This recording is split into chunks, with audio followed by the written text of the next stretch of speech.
Hello, BookTube.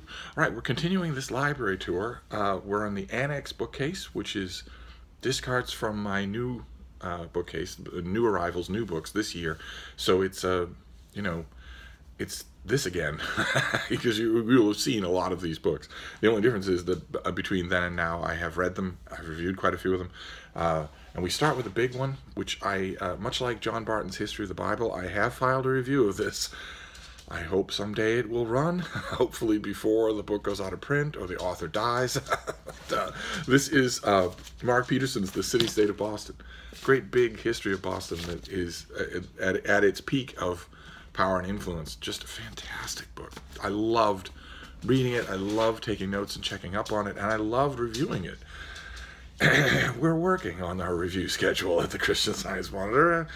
There's a bit of a backlog, so as usual with all of these things, I will leave a link to the stuff that I reviewed, but I am pretty sure that my review of the City-State of Boston has not run yet, so I could be wrong about that.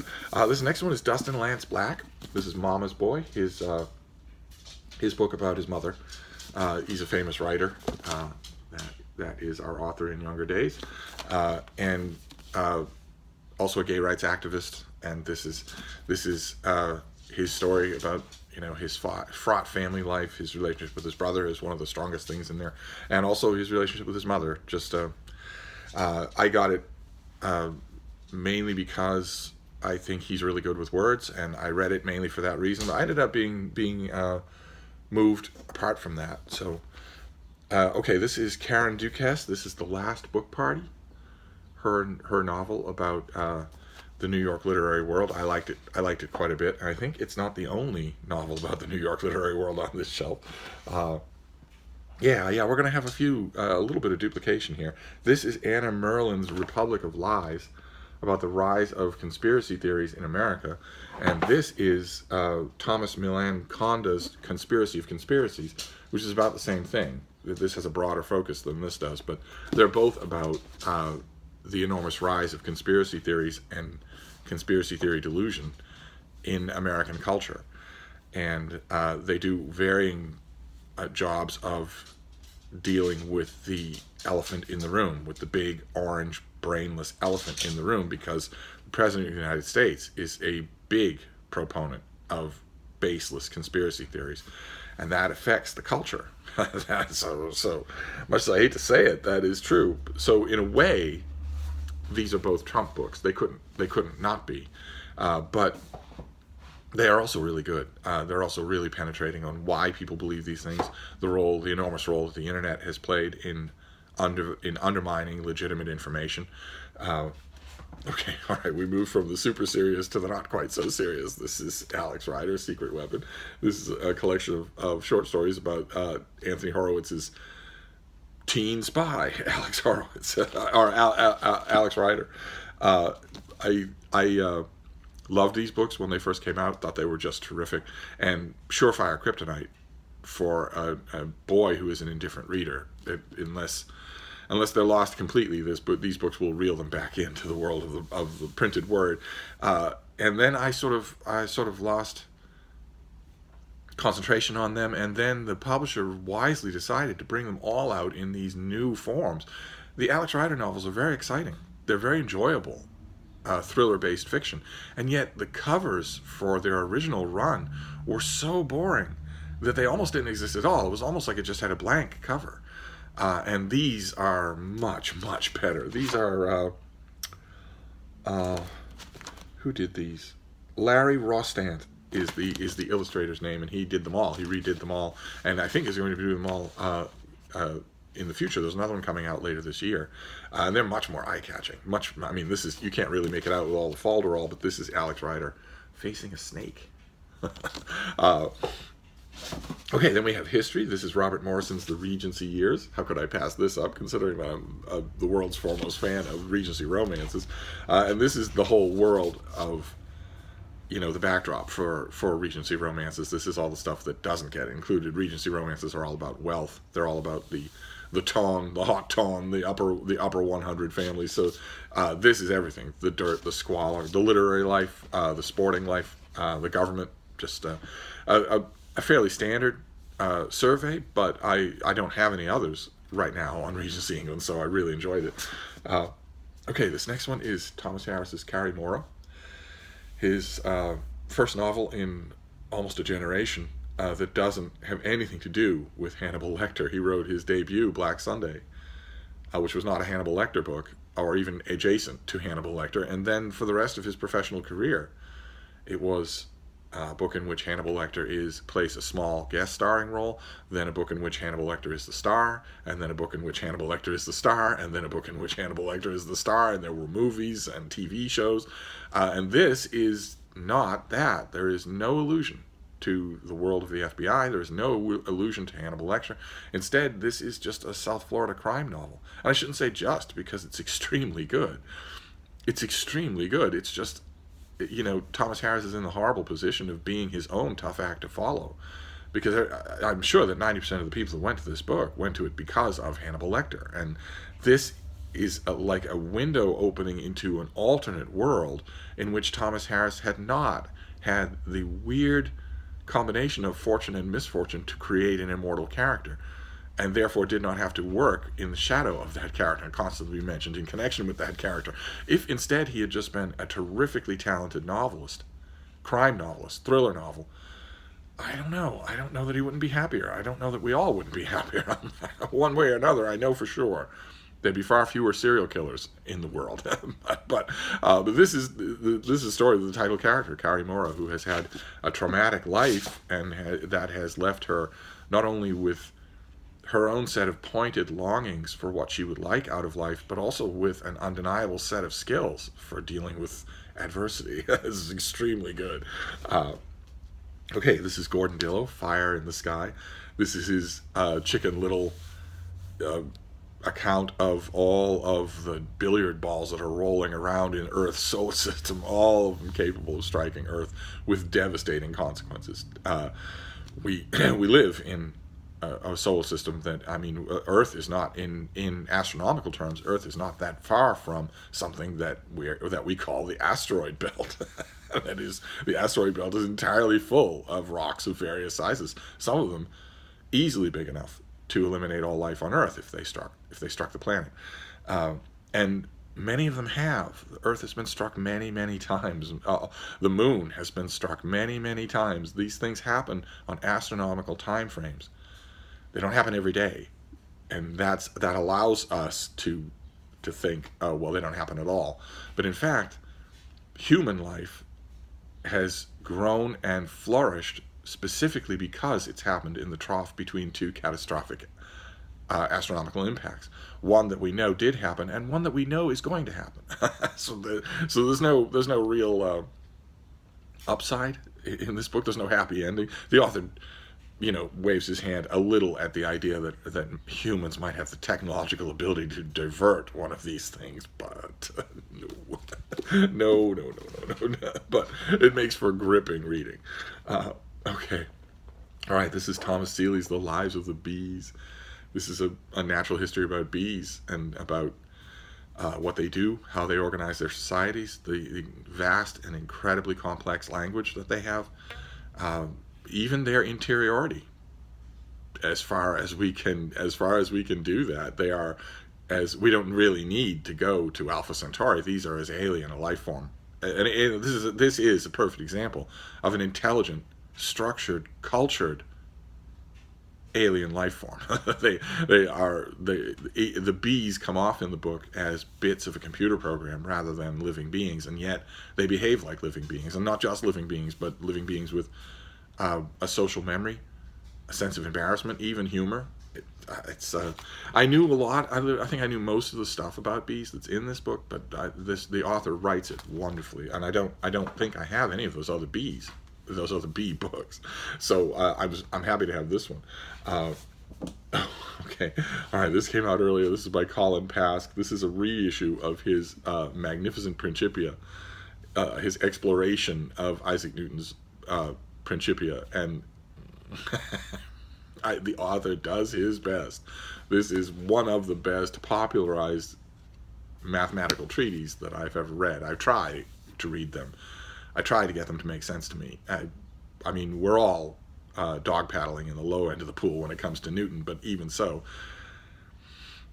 I appreciated the author's efforts, but I did not follow along. I did not. His exploration of the Principia left me behind. Let's see.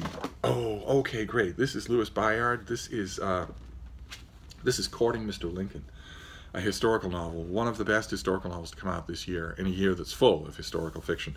And this is sort of a prismatic look from the viewpoint of a couple of different people at Abraham Lincoln, and it is the best thing that this author has ever done.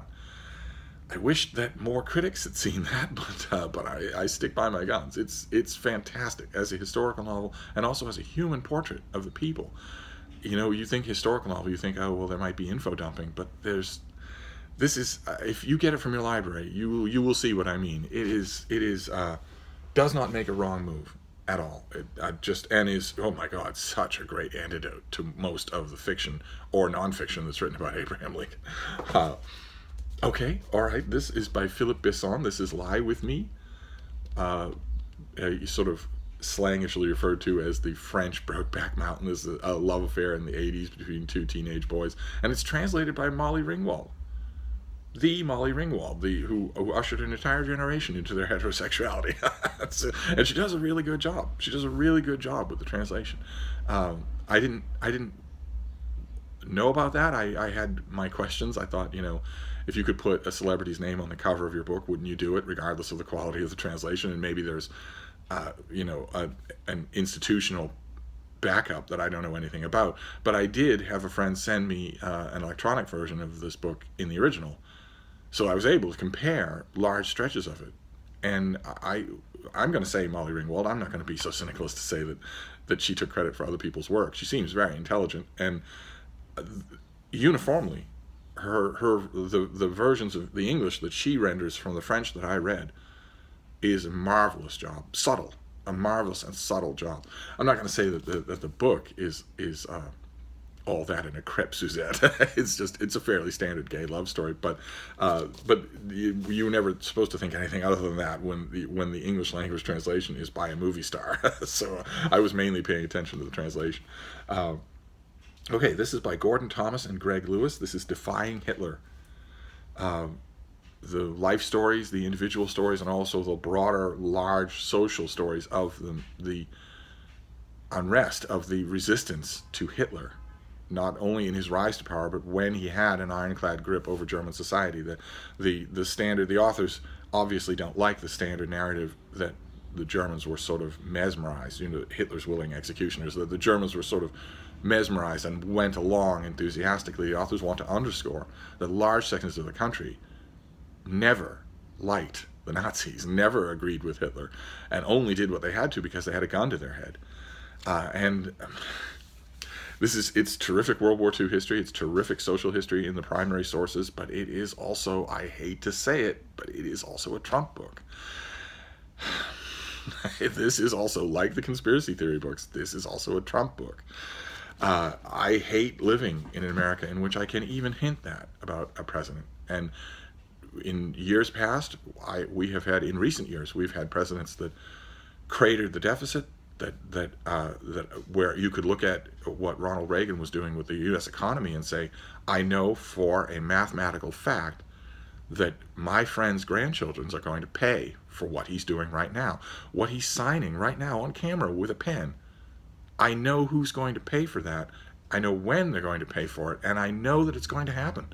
No white knight is going to ride in here and undo this. And the same thing with George W. Bush. Starting a war on an idea is the Pentagon's dream come true.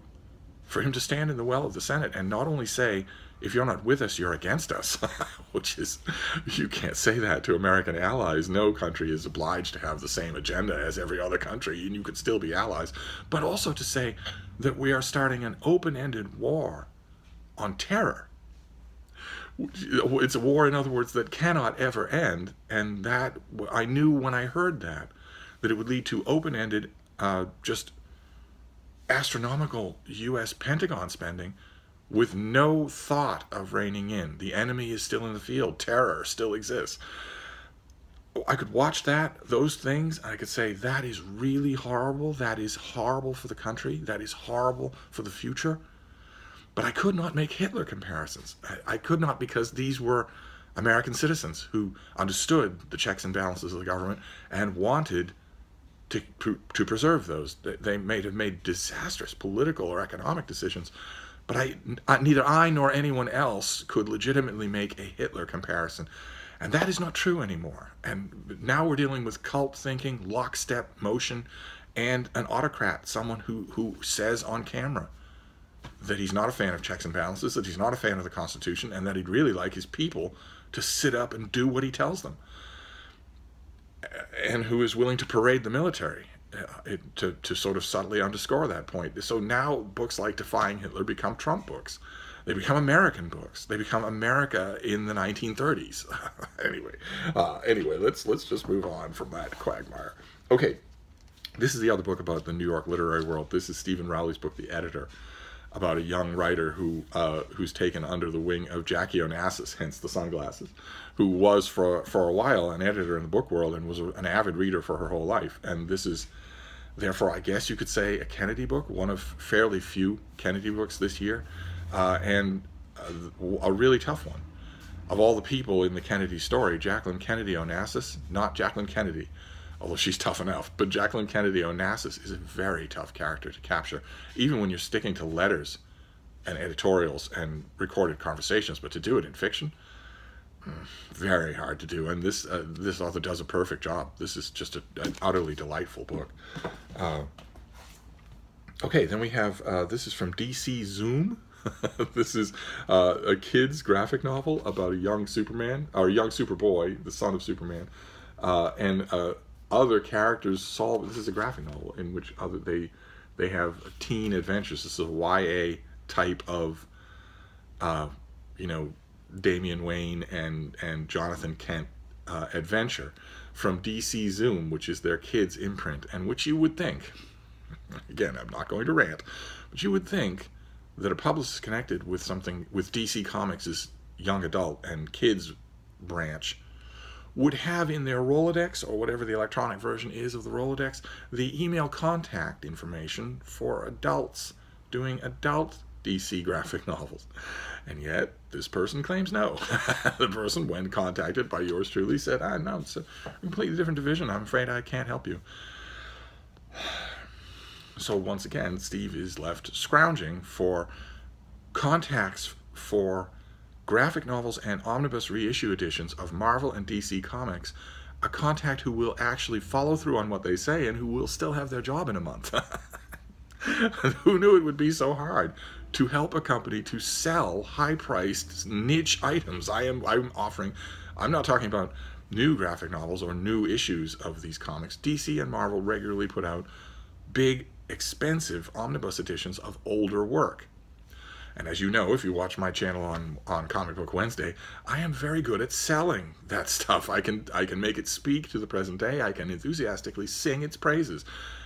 You would think. Anyway, so I got the kids' book, but not any adult stuff. Okay, then we have a slim volume of poetry. This is by Emily Skaja, and this is Brute.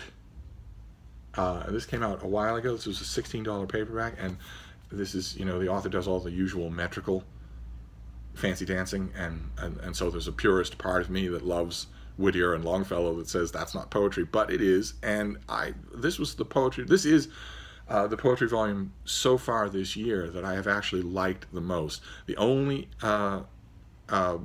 close competition that it has so far is what's his name? James Tate. Government Lake is the name of the book. I'm terrible with author names, but it's the famous poet Tate, and his book Government Lake is the only thing that I've read so far that gives this book competition as a volume of poetry. Okay, and then we finish up with something from April. This is Metropolis by Philip Kara. This is the final Bernie Gunter novel. I read it and I loved it. Of course, you read something like that with your heart in your throat. I don't know if his estate is going to authorize somebody to continue telling the stories, but I won't be reading them. Philip Kerr died, and so the stories of Bernie Gunter, his down at heels but noble policeman during the worst time in the world to be a noble policeman during the Nazi reign in Germany. Those stories are fantastic. They are just great. I've recommended that you should start with there's a collected volume of the first 3 called Berlin Noir, and I've recommended that you read it, and you should. It's terrifically good, and I believe that book, or even one book in that book, will create in you the habit of Bernie Gunther, and you will find him in every yard sale and just get whatever you can. And they came to an end. I loved this book, just loved it, and of course a part of me wanted to review it, but I read his previous book. I reviewed his previous book for the Christian Science Monitor, so I figured, you know, that review was largely praise, so I just let it go. That review appeared right after the news of his death, so I mean, there wasn't really anything critical to bash about the book anyway. It was mostly just a great Bernie Gunther story. So I figured, what would you do in a review of this thing after you've written that? That review was effectively your goodbye to the author. So I just let it go unreviewed.